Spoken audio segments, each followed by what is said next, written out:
creating their own holes.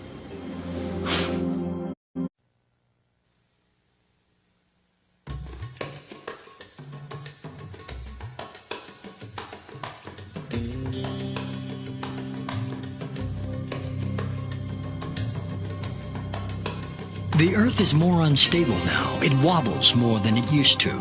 The atmosphere is speeding up and the Earth is slowing down. The Earth's core is getting hotter. The magnetic north is changing. The sun is more active and older than we once thought.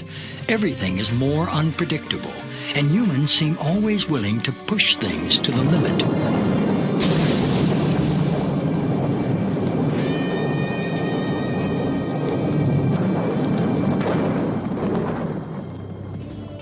The late Carl Sagan said, "We've arranged a global civilization in which most crucial elements profoundly depend on science and technology.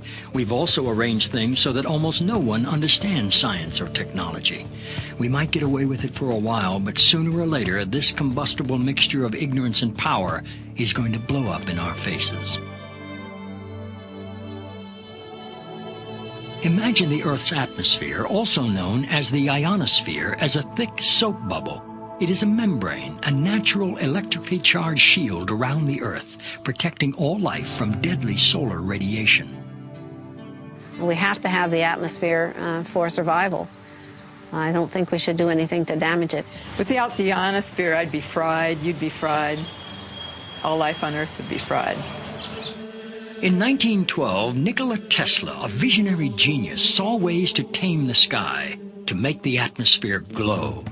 He developed alternating current, high-frequency radio technology, and free energy. He experimented with both high and low frequencies and electromagnetic waves. He envisioned altering the weather and creating shields around the Earth to protect us from missiles, and he claimed he knew how to split the Earth in two. In 1985, Bernard Eastlund applied for patents that could make some of these ideas real. Many claim that these patents have become the blueprint for HAARP, High Frequency Active Auroral Research Program. ARCO originally approached me in 1984 to find a use for the natural gas on the North Slope of Alaska, which they could not sell. To give you a feel for how much gas they asked me to find an application for, it was enough gas to produce all the electricity in the United States for a full year. I originated some ideas for military applications and beneficial civilian applications in which that gas would be converted into electricity and then used to power some gigantic antennas. What does HAARP do? HAARP is a large antenna where we beam radio frequency energy up into the upper atmosphere, and we create on a small scale what the sun normally does. And the reason we're trying to do this is because when you have disturbances in the ionosphere, we can't communicate with our satellites. HAARP began with a congressional insertion in the appropriations bill of fiscal year 1990. In essence, Congress directed the Defense Department to explore the potential for using the auroral regions for improving communications and navigation and surveillance. From there, the assignment came that the Navy and the Air Force were to manage the program. It is people from those two organizations that have worked together for the past 7 years. Applications discussed in the patents included destroying missiles. Communications control and disruption were included. There were some other ideas both to possibly modify weather and finally to lift a portion of the upper atmosphere further out into space where hopefully it would be able to deflect missile trajectories.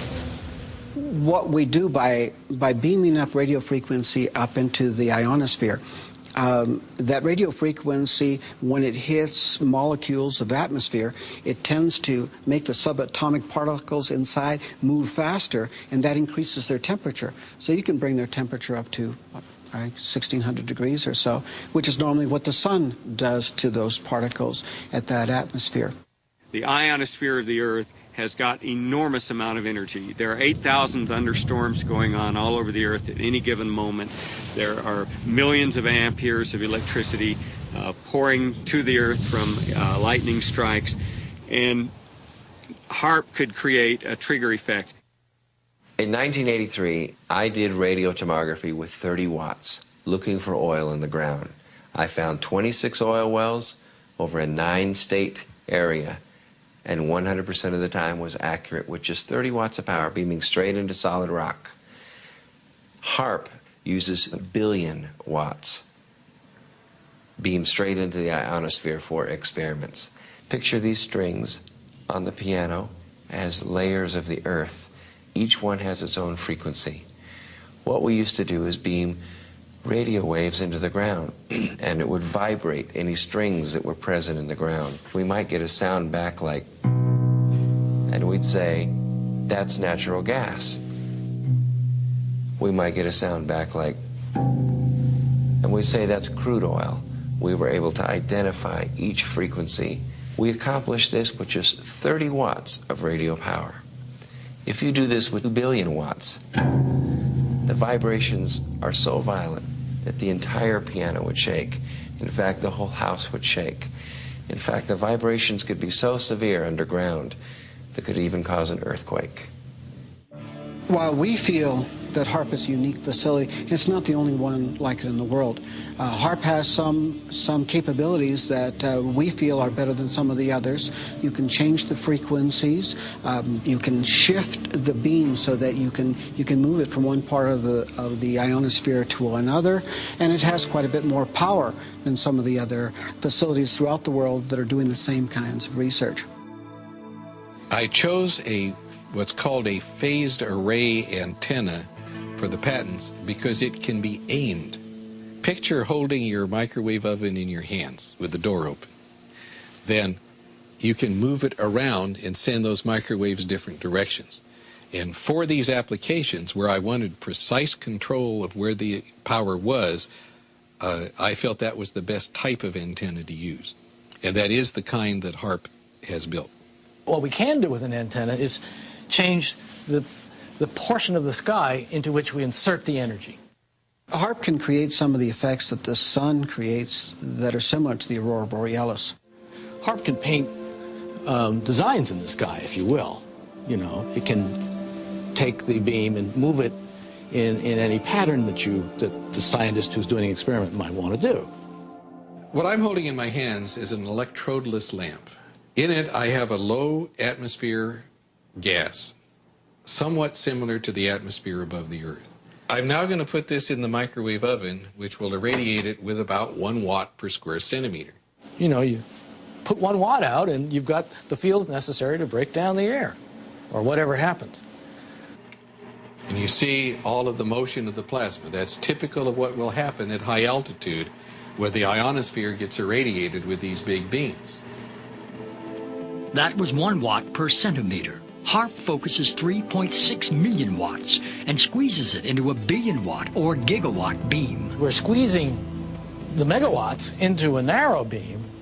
Then in a very tiny area, you can create what's it called, an effective gigawatt. Is HAARP safe? Yes, HAARP is safe. The Earth is a web of interconnections. How do we know what we're doing when we blast the upper atmosphere with a huge amount of energy? It takes a tiny, tiny amount of energy to release a huge amount of energy. It's the same as a bullet, for example. If you have the primer on the back of a bullet, and that primer releases a tiny amount of energy, but it triggers the larger power in the bullet itself. And HAARP is playing with the energy system of the Earth. In the HAARP program, we have, I believe right now, 18 different colleges and universities that are working the program with us. University scientists are interested because they're studying science, and this is a major effect on the Earth, and so they want to know more about what it is and what it does. HAARP has no effect on the Earth. HAARP began in the 1980s, and we were just beginning to learn about chaos theory, how a tiny stimulus can change the dynamics of a living system like the human body or the whole living Earth. I don't think the people who developed HAARP were even aware of that science or its impact in the life sciences. Today, our knowledge is much bigger about how tiny effects can drastically shift the health or well-being of a living thing. It is possible with a big beam to take a part of that upper atmosphere and push it out further. What they're not paying any attention to is what's happening to the ionosphere while it's being held 80 miles out into space by this high-energy beam. It's heating up. And all of the molecules in that ionosphere region are absorbing energy out of that radio beam. And if they pick the right frequency to push that plume out into space, that energy may discharge back out of the ionosphere, back down the radio beam, and strike the Earth. And it would be about 100 times the energy released out of a thunderbolt. And that's how much energy would be released. In certain applications, the military acknowledges that it can literally lift the ionosphere. And what they say is, it's not a problem, it's a short period of time, yet when you lift the ionosphere up, the lower atmosphere rushes in and fills that void, which changes localized weather patterns. HAARP papers say that they intend to lift up a part of the ionosphere, which creates a hole, and they say that it heals over quickly. But what happens if you create enough holes that it just can't quite take care of it fast enough? As far as creating a hole, to me it's the analogy of you put your hand in water, and yeah, you're taking up space, but when you pull it out, it goes back together again. Same way the ionosphere would work. If the hole means that the neutral density has been somewhat modified, then if you want to call that a hole, maybe that's fine. The hole would be at least 30 miles long, half a mile deep, 50 to 60 miles above the Earth. I imagine there are hundreds of satellites that have interactions with the ionosphere. They're all doing their own local modification of the ionosphere. They're all creating their own holes. Satellites, rockets, space shuttle flights, not just HAARP, but many technologies out there in space are creating holes in heaven. As to this question of injecting more high-energy particles into the Earth's electrical system, the ionosphere is a dynamic system, ever moving, ever changing. I don't think anyone on this planet really knows the point where enough is enough. This was the planning document that really brought HAARP into being, and the absolute requirements ran from 1 gigawatt, which is 1 billion watts, all the way up to 10 billion watts of effective radiated power with a desired level of 100 billion watts. At its biggest size suggested, if you beamed it for an hour and a half, that would equal the energy in a hydrogen bomb. It's just a person's concept of what might possibly be done. Doesn't necessarily mean the government endorsed it or not. What's the power when it pulses? And I can't find that in any of the documents that I've looked at. If you have a very small battery, you can put it in a small pen light and turn it on and have for some time a little bit of light. You can take the exactly same battery and put it in your camera, and when you flash that camera, the light will blind you. The nature of radar and these electromagnetic supplies is they can usually be pulsed. So one very good question for people to ask is, what is the peak power of that antenna when it pulses at its full capability? Pulsing it doesn't matter. To make it bigger, all they'd have to do is add additional elements. In fact, the request for proposal specified a design that could be added onto. The first module is what's called a developmental prototype, and that's 48 antennas in a 6x8 array. What you're looking at is the HAARP site in Alaska, or at least about 1/5 of the HAARP site. When this is completed, you'll see about 180 of these poles. Together, those 180 poles make up one single antenna, designed along with these cross members and a wire mesh here to send all the information, all the radio frequency energy that is generated by these trailers up into the ionosphere. as they acknowledge in their papers when they say, we don't know what will happen when we push it to the next level of effects. The military record explains it as phase one of a multi-phase project. It's going to get bigger, it's going to continue, and that's again why we're concerned. There's always a limit to everything, although we don't know exactly where that limit is.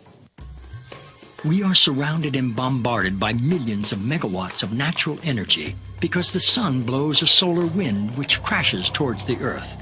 Since the Earth is a giant magnet, the magnetic field called the magnetosphere protects us. HAARP's original patents were designed to distort or alter the magnetosphere. It's interesting to compare humans and the Earth. The Earth has a magnetic field. Humans actually generate a magnetic field too, especially in our hearts and brains. Every cell in our body has a powerful magnetic substance called magnetite, which responds sensitively to magnetic fields in our environment. If HAARP is altering the magnetosphere, which is the magnetic field of the Earth and all around it, surely this will have an effect on our health and on our physiology. HAARP's combined antennae generate a focused billion-watt high-frequency radio beam which penetrates the lower ionosphere and interacts with the currents of the auroral electrojet. During this modification, this pulsing beam stimulates the ionosphere, creating ELF waves which can move great distances through the lower atmosphere and penetrate into the Earth to find missile silos, underground tunnels, and communicate with hidden submarines. There's a current flowing through here called the auroral electrojet. You deposit energy in there, you're changing the medium, okay, and you're changing the current, and you're generating ELF and VLF waves. In simple terms, the electrojet is a river of electricity high above us. And a paper that I've read recently adds to the indications that they intend to cause it to dip down closer to the Earth so it can be tapped for a huge electrical power generating station, which is insanity because they don't know what they're dealing with. They're dealing with the planet's electrical system. The electrojet affects global weather. Sometimes during a magnetic storm, for instance, it touches the Earth. It can knock out telephone cables and power grids. What HAARP is capable of doing is to modify the electrojet. By modifying the electrojet, that current in the ionosphere, it has a capability of generating low-frequency waves. What essentially the system does, it's different, is instead of the radio frequency energy dissipating as it goes up from the antenna array, it's actually focused. And the larger the antenna array, the higher they can focus the energy. And once they get the energy up into the ionosphere, depending on what they want to do, they can create a secondary frequency causing the ionosphere to vibrate, sending that signal back down to the Earth. And what that essentially does is allow them the ability to communicate at very high data rates with submarines, also allows for the possibility of Earth penetrating tomography, or in the vernacular would be like X-raying the Earth or looking into the Earth several kilometers deep. I heard one of the scientists point out they can make these ELF waves penetrate the Earth and get an image when that comes back. When I did this in '85, that kind of capability did not exist. We, in fact, are doing experiments, or plan to do experiments, to see if we can detect tunnels underground. There is a way of being able to use this type of technology to be able to look for minerals that can be just below the surface of the Earth. Oil, gas, different types of ore. HAARP can be used to explore oils or gold mine and the like. Basically because the signal, low-frequency signal, can penetrate deeper into the Earth or the water or the ocean than the high-frequency signal. But this same kind of signals in the same frequency range, can affect human mood. The human brain operates on very low frequencies. For example, when we're thinking, actively, we're generating about 13, 14 cycles per second. When we're meditating, we're generating 8 cycles per second. And when we're asleep, the brain waves are running at about 4 cycles per second. And HAARP is capable of generating all of these frequencies. These kinds of signals can control the human brain. And if you can control these frequencies and multiples of these frequencies and various combinations, you can control all kinds of emotions. You can generate happiness, you could generate sadness, you can generate any mood you want. We are immersed in ELF waves. And those, as far as I know, maybe they are affecting us, but but these waves are minuscule compared to those. You know, the issue of ELF, extremely low frequencies affecting mental states of individuals, is not new. It goes back to Yale University and the work of Jose Delgado, which is well recognized in the literature. He started first using implants in the brain. He then used radio frequency with implants, and eventually he found that energy at 1/50th of what the Earth naturally produces could, in fact, in certain frequency ranges, trigger huge mood swings. I know the physical effect, but not the biological effect. It's a different area. I was considered a child prodigy in electronics. My entire life has been devoted to the study of the effects of electromagnetic energies on the human mind. When I was 13 years old, I invented a device that transmits sound to the human brain using electromagnetic waves. So this is my field. I've been studying this field for over 40 years. And HAARP scares me because I know what it can do. I know that HAARP can be used to control the human mind. I'm not sure that the people involved with HAARP are aware that humans are made up of energy, that the energy fields of Earth and humans are closely aligned. I don't even understand what you mean by energy. Humans are made up of energy. What does that mean? Humans are like balls of energy. We're made up of electricity and magnetic energy, just like the Earth. Are humans made up of energy? Well, what do they say? We're 90% water, but the rest of it is an electrochemical, and that's a form of energy, yes. All living things are exquisitely sensitive to some of the lowest levels of energy. We just couldn't imagine this. And it's been the subject of hot debate. How can life be so sensitive to the tiniest amounts of energy?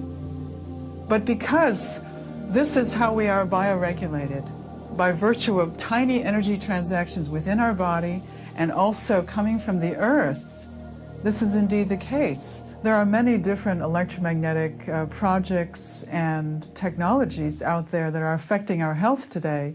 This document from Maxwell Air Force Base lays out the use of electromagnetic weapons technologies for debilitating human beings.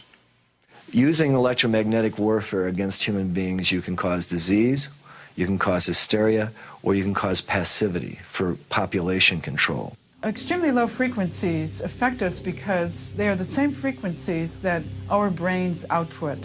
And when they're in the environment around us, our brains try to entrain to them. So our brains try to mimic those signals. And if those signals are not good ones for our behavior, then we can fall apart. We can behave differently, we could get sick, we could feel very stressed and not know why. Once in a while when you have a power outage, most people can identify the fact that they have a release of tension. The minute the electricity goes out, they feel an inner relaxation, a tension release, and when the power goes back on, the tension returns. So this is something that most of us can feel. Everyone has a certain sensitivity to electromagnetic waves. It's just that some people are more sensitive than others. The symptoms that I discovered in my research caused by electromagnetic frequencies are anxiety, depression, diarrhea, dizziness, extreme fatigue, headaches, lightheadedness, mood swings, nausea, nighttime increase in urination, pulse rate, a sudden increase, shortness of breath, tingling, prickling feeling of the skin, vertigo, nosebleeds, blood pressure increase, and body tremors. You can also cause cancer. You can disrupt the genetic structure of our cells. You can cause long-term damage in terms of mutagenic damage over generations, or you can cause very short-term damage, and you can actually cause somebody to just have their cells fall apart and hemorrhage to death. I found from people who were writing me and calling me from all over the country that they were suffering from either one or all of these same symptoms, and every single one of them lived close by to a transmitter. You know this from HARP to GWIN to these towers that are all over the United States now. GWEN stands for Ground Wave Emergency Network. In nuclear attack, the ionosphere would be essentially destroyed by air bursts of nuclear weapons, and there wouldn't be any reflection, and all communication links would go out. It was thought of as an emergency backup communication link in case of nuclear attack. The weapons technologies are changing so dramatically at this particular time. It'd be like equating introduction of gunpowder to the West or the beginning of the atomic age earlier this century. And that's what's happening with electromagnetic weapons technologies today. The Air Force Phillips Laboratory is the Air Force's primary laboratory for doing space research, and that involves things like HARP, studying the ionosphere. Anything the Air Force needs for space, we look into, and that includes weapons for space application, one of which is developing plasma toroids, projectiles made of plasma, essentially the atmosphere of stars, being able to harness that energy and to be able to fire it at a target. We have a device called Shiva. Shiva is a large capacitor bank. Capacitors store electrical energy. And then in a very short time, we release that energy. In about 100 millionths of a second, we will release the same amount of energy as the entire U.S. electrical production for that same instant in time, where the electrons rip from their orbits and you have a soupy gaseous mixture, thousands of degrees hot. Potentially a very serious weapon. Electromagnetic warfare can also be used in coordination with ionospheric warfare. After I had actually left the program in 1987, one of the last communications I had with ARCO indicated that there had been a contract awarded for ionospheric warfare studies. I have not heard of ionospheric warfare. I don't even know what the term means. In other words, using the ionosphere as an amplifier and as a broadcast medium. What we're actually doing with the ionosphere at that point is we're not just reflecting a signal, we are amplifying the signal. We are causing it to become much, much more intense, hundreds of thousands of times more intense than it would have been otherwise. We're broadcasting that signature over a large area of the Earth. HARP says it's not producing a weapon. HARP cannot be used as a weapon. Some of our critics have argued that HARP is only the beginning and could be a major weapon system. That just isn't true. What HARP is basically a ground-based Star Wars weapon technology. I'm the Attorney General and Environmental Program Manager for the Upper Cook Inlet Environmental Protection Consortium. And we've been working on HARP for many years. And they've located HARP at Gakona because of the magnetosphere is closest to the surface of the Earth. And they need that magnetic pole to do their shots into the ionosphere and stratosphere. With HARP and however long it's been on the drawing board, the people here haven't known about it that long. And it changed from one thing to another. And what a lot of people are not aware of is it's ground-based Star Wars technology. And the United States Congress has said that they quit funding Star Wars. So they call it everything else but Star Wars to get it funded. I just don't know whether it's an outgrowth of Star Wars. The application described in the 1991 patent would be such that if anybody were to fire a missile from any direction, anywhere, to another point on Earth, it would intersect this relativistic layer and be basically exploded. I've never been asked whether this is an outgrowth of Star Wars or not. As a scientist, you do like to be recognized for things you've done. And because I couldn't write to the press, I'm under ARCO confidentiality, I sent a letter to Lord Cook, the chairman of the board of ARCO, and received actually a very nice letter back complimenting me for my contributions and assuring me that they would inform the HARP people of my contribution. There was never any intention to build anything associated with what Mr. Eastland had proposed in his patent. If you read the patents, I was thinking of ways to use it defensively. One was as an anti-satellite device. You could make these electrons in space and hurt a satellite. That could be used either for offense or defense. We could hurt the enemy's communications while maintaining ours. And I was interested to note that that was one of the things said in the HAARP basic technical document. Star Wars was the state-of-the-art military technology of the 80s, but in the 90s and in the new millennium, it's going to be electromagnetic warfare. What we do know about electromagnetic systems and electromagnetic warfare is becoming even more interesting. As late as April 28, 1997, U.S. Secretary of Defense Cohen announced at University of Georgia that, in fact, geophysical warfare was becoming a more intense problem. In fact, they even speculated that terrorist organizations would have systems that could modify weather, create volcanic eruptions, or even cause earthquakes using electromagnetic waves. You know, earthquakes is another thing. We have had a lot of them, a lot of volcanoes more in the last few years. Whether or not that is just a cycle of happenings, because we've had a history of earthquakes and volcanoes throughout recorded history, but it just seems to me like that it's coming more often, and that there has to be some connection with some of the things that we as humans are doing to our Earth.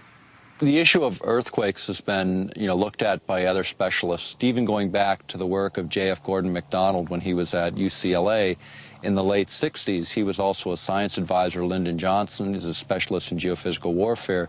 He asserted then if you could ever get enough energy in at just the right frequency and just the right waveform, you could in fact trigger these kinds of events. And I think that's exactly what the Secretary of Defense, Cohen, was saying just a few days ago, was it's this idea that now terrorists may possess this kind of technology. It's obvious. I mean, if we're concerned that terrorists have it, we certainly do. Back in 1912, Nikola Tesla said it was possible to split the planet by combining the correct vibrations with the resonance of the planet itself. The idea of affecting weather for many people, it gets to the point where you say, well, can that even be real? And when you go back in time, even to 1976, the United States, along with over 60 other countries, signed an accord where we agreed to not use weather manipulation as a weapon of war. This is before biological and chemical treaties, before many of the nuclear disarmament treaties. And yet, that was such a big threat in '76. Has the science progressed? Certainly. We're in this sea of energy. We're in a sea of gases. We're in a sea of particles that are charged.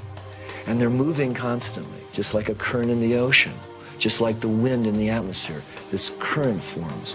And you draw and you attract these particles. Well, Wilhelm Reich attracted these particles. He pointed it at the sky and he said, you want clouds to be built there? You got a drought?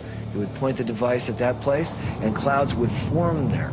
In the 40s, there was interest in weather modification. That by the 50s, there was actual experimentation in that area. By the 1960s, that area had advanced substantially. Well, there have been programs with salting clouds, salting things with silver iodide, and there's been some experiments where people from airplanes threw chaff out, the little pieces of metal, and tried to get those to absorb power. We have done such damage to the thermal balance, to the hydrologic balance of this planet at this point. We are seeing more and more disasters. You have to watch the news. You have to notice these things. You can't just take Prozac and forget about it, and the next day you see the whole Ohio River Valley was just flooded. Billions of dollars of damage. Thousands and thousands, tens of thousands of people left without homes. And they actually say that they can make weather. Well, tell me, have you noticed any good weather here lately? The thing that people don't take into account is we are changing the entire density of our atmosphere, the viscosity of the atmosphere's ability to flow and be fluid, to be freely flowing. We're changing that. Today we have a number of technologies, not just HAARP, but satellites and other ionosphere heaters placed in strategic locations all over the world that can create the disruptions in lightning. Here's a paper that was recently unearthed that talks about creating what's called a highly ionized column up through the atmosphere. It might trigger lightning if lightning was ready to occur, and suddenly this conductor was thrust in the middle of, into the situation, then yeah, it could. If you beam this radio wave into the ionosphere and you continually charge it up, not only are you sending energy into the ionosphere, but you're providing a path for energy to come back down out of the ionosphere. In other words, they can create a massive discharge of lightning, bigger than anything we've ever seen on this planet. And if you aim the beam at the down, and it happens to be in a region where there's a lot of charge, you can initiate a discharge in that area, perhaps. Once a solar tap is formed and the ionosphere actually discharges, the electrons and energy will come from all over the ionosphere to that one point, and it will strike the ground in a bolt that is 100 times greater than any lightning bolt imaginable. And it will not just strike one time. It will strike 30 to 40 times a second until there are not any longer electrons or energy to flow from the ionosphere through that tap to ground. But when it strikes the ground, it will vaporize the ground, the water, or whatever it happens to hit. Kind of like 3 or 4 Mount St. Helens volcanoes going off each second that bolt discharges. Now, admittedly, that's kind of far-fetched, but whenever you're doing experimentation and you're taking risks with large amounts of energy, you must responsibly look at the worst-case scenario. And that could be the worst-case scenario. Well, you know, everyone has to remember that the Earth is a living organism, a lot of living organisms, and things change. To not change is dead. And I believe that we are all electrically connected, and so when you start playing around with electricity, you're going to affect everything. And so I think we need to be very careful as to what we do, especially affecting humans, animals, and other life forms. Well, animals and birds are incredibly sensitive to electromagnetic energies. HAARP will not affect animals or birds. That's in the environmental impact statement. What I've heard about HAARP is that it can punch a hole through the atmosphere if they wanted to, and that it could disturb the migratory bird pattern. It'll mess with like traditional village life who depend on the birds for their food and everything. They shouldn't even build the machine if they don't know what it can do, because what if they just totally destroy the Earth with this HAARP machine? What are they going to think then? I think the biggest thing that scares me is that they don't know what they're doing. They're just trying it out. We don't know the results, and that's why we experiment. When people say they've never done this before, there's a lot of experiments that haven't been done. That doesn't mean we should get up and do them. I mean, none of us have put a gun to our head just to see what would happen either.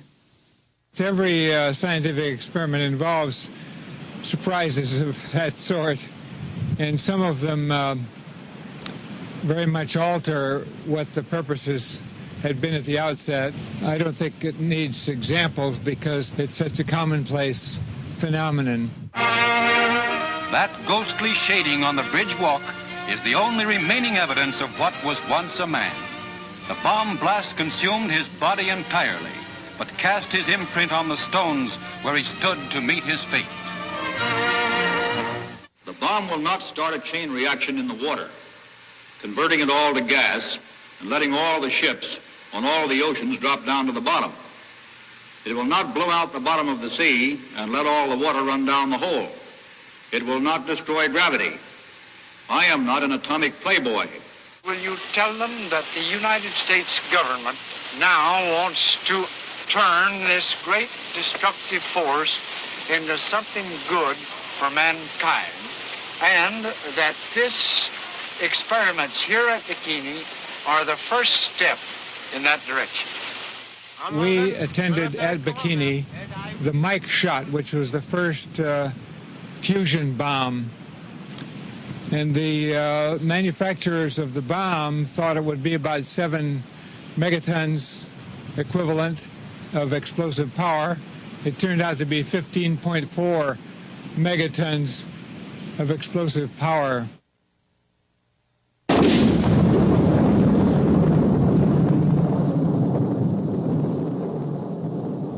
Their island was much more contaminated than had been presumed, and the radiation from that weapon contaminated the ocean. It's just like with DDT, remember? That we were told that that wasn't harmful, and they drove through the streets and actually sprayed DDT from trucks on school children while they were eating lunch. Is HAARP 100% safe? I don't think I would categorize any radio transmitting system as 100% safe. We have made it as safe as we can. We have followed all the standards that are applicable. There are no standards because we have no intimate knowledge of how Earth and life work together. Many times we've experimented on various different things, and then it didn't turn out the way we expected it to. It can get as big as what's been determined to be safe in the environmental impact statement. It can't go any bigger than that. The environmental impact statement was funded by the Air Force and the Navy, the people that are running the program. When you look at the Earth itself, you think about the Earth and how it releases energy naturally. You can look at earthquakes, and what we know about them over 30 years is they're increasing in depth, frequency, and magnitude. You can look at weather patterns. And what everyone knows, at least in this country and most of the world now, is weather patterns are going through dramatic shifts that are blamed on any number of factors. And you can also look at tidal heights in the North Sea, which have been steadily rising over a 30-year period as it's been charted. All of that indicates releases of energy, and then in the midst of this natural releases of energy, we're going to inject billions of watts of power into the magnetic lines of force. What this will do, they don't really know, because they've never been at these power thresholds before. Safety is the main consideration here. Aircraft safety, radio frequency safety. The environmental impact statement is the governing document, and anybody that has an environmental concern that we have not addressed in this should come to us and let us know about it. There's no independent scientific committee looking at this outside of the military. There's no physiologists or bioscientists involved in this project from the military looking at those bioeffects. We think it's a narrowly focused program in the sense that the bulk of it is military driven. That's what's driving the budgets, and that's what's driving the program. The military research is one line of work, and I would say the medical research is another line of work, and for most part, these two groups are not talking to one another. There are a number of scientists like myself who are concerned about this, who are in fear of what HAARP could do to the planet. Not only mind control, but weather changes, possible earth changes, earthquakes, things like that. And we all need to band together. We need to contact each other over the internet. We need to lead a discussion on this, and scientists need to contact their government representatives and tell them what they feel about this. Our critics have talked about HAARP and some of the problems they perceive. If anyone, any group, individuals, whatever, were concerned, they're welcome to tour the site. They're welcome to put together an independent team of their experts to come onto the site and to review what it is we're doing. We have absolutely nothing to hide. We need to bring in people from all walks of life to study the possible consequences of this technology. We don't know the effects. I don't think we should move blindly forward and just do these experiments. We were recently invited to Brussels to speak to a group of parliamentarians in an organization called Global International.